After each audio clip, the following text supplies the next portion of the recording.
नमस्कार, welcome to GS academy. मैं हूं आपका दोस्त संदीप कुमार।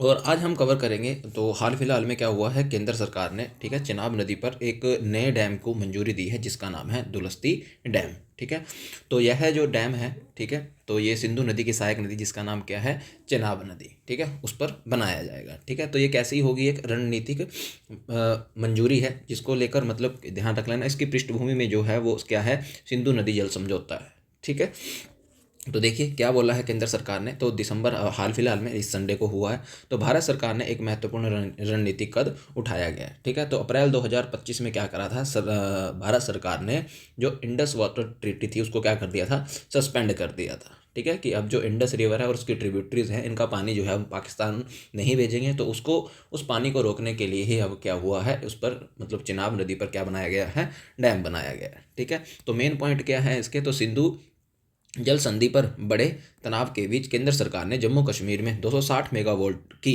दुलहस्ती सेकंड, तो ध्यान रख लेना ये उसका सेकंड चरण है, मतलब सेकंड डैम है, ये पहला ऑलरेडी बनकर तैयार हुआ है। तो जल विद्युत परियोजना को मंजूरी दी है। विवरण डिटेल क्या है इसके बारे में, तो यह निर्णय पाकिस्तान के लिए एक स्पष्ट संदेश है और भारत की अपनी सीमाओं के भीतर जल संसाधनों मतलब वाटर रिसोर्सेज का पूरी क्षमता से उपयोग करने की प्रतिबद्धता को दर्शाता है। ठीक है, यह सिर्फ एक ऊर्जा परियोजना नहीं बल्कि क्या है, एक राष्ट्रीय नीति का क्या है, एक साधन है। ठीक है, तो हमारी नेशनल पॉलिसी का क्या रहेगा, ये हिस्सा रहेगा। ठीक है, तो हाल फिलहाल में मंजूरी दे दी गई है किसको, दुलस्ती नदी को।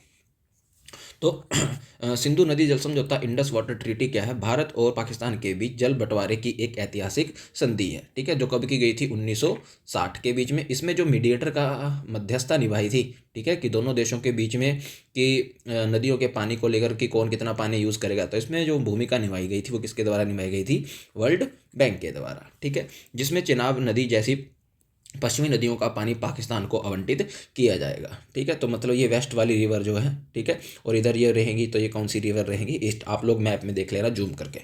ठीक है, तो ये सारी की सारी ध्यान रख लेना, बैकग्राउंड चल रहा है। ठीक है, तो पानी को आवंटित किया जाएगा, लेकिन भारत को इस पर ठीक है रन ऑफ द रिवर परियोजना के माध्यम से बिजली पैदा करने का क्या है, अधिकार है।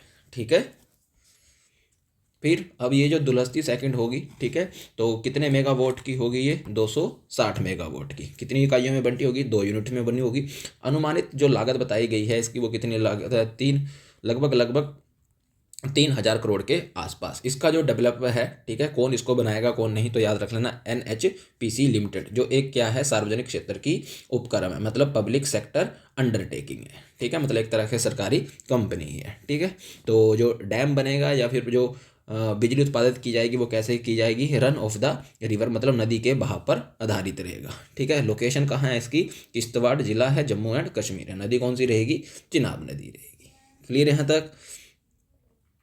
फिर देखिए बुनियादी जो ढांचा है, ठीक है, बेसिक इंफ्रास्ट्रक्चर है जो हमारा दुलहस्ती 1 से दुलहस्ती सेकंड तक। ठीक है, तो मेन बिंदु क्या है, दुलहस्ती सेकंड पहले से ही सफलतापूर्वक चल रही 360 मेगावाट की, ठीक है, दुलहस्ती चरण परियोजना का ही क्या है, वो विस्तार है। तो ध्यान रख लेना, दुलहस्ती सेकंड जो है दुलहस्ती 1 का ही क्या है, एक्सटेंशन है। ठीक है, बाकी ज़्यादा डिटेल में पढ़ने की इसको आवश्यकता नहीं है। बस इसमें एक पॉइंट याद रख लेना कि सुरंग और जल प्रवाह प्रणाली, तो मुख्य घटक क्या है, तो परियोजना में केंद्र सरकार ने एक नई सुरंग का क्या किया जाएगा, निर्माण किया जाएगा। ठीक है, तो जो ये सुरंग बनाई जाएगी, इसकी जो लंबाई होगी, ठीक है, वो होगी 3.7 किलोमीटर, और इसका जो डायमीटर होगा वो लगभग कितना होगा, 8.5 मीटर का। ठीक है, तो यह सुरंग स्टेज 1 पावर स्टेशन से पानी को प्रभावी ढंग से मोड़कर दुलहस्ती सेकंड की टरबाइनों तक ले जाएगी, जिससे 260 मेगा बिजली का क्या किया जाएगा, उत्पादन किया जाएगा। तो मैं मानता हूँ ये बहुत ही अच्छा कदम उठाया है केंद्र सरकार ने। ठीक है, रणनीतिक कदम है, क्योंकि पानी को रोकना है पाकिस्तान को। ध्यान रखना, देखो जब भी आपको किसी को कमज़ोर करना हो ना, तो किसी को कमज़ोर करने का सिंपल सा तरीका है, उसको आर्थिक रूप से कमज़ोर कर दो। ठीक है, और पानी जो है उसी के अंतर्गत आता है कि आर्थिक रूप से कमज़ोर कर देना। जब वहाँ के लोग ही त्राहिमाम त्राहिमाम करेंगे पानी के लिए, तो ऑटोमेटिक वहाँ की जो वो सरकारें हैं वो जागेगी और आतंकवाद को कम करने का क्या करेगी, प्रयास करेगी।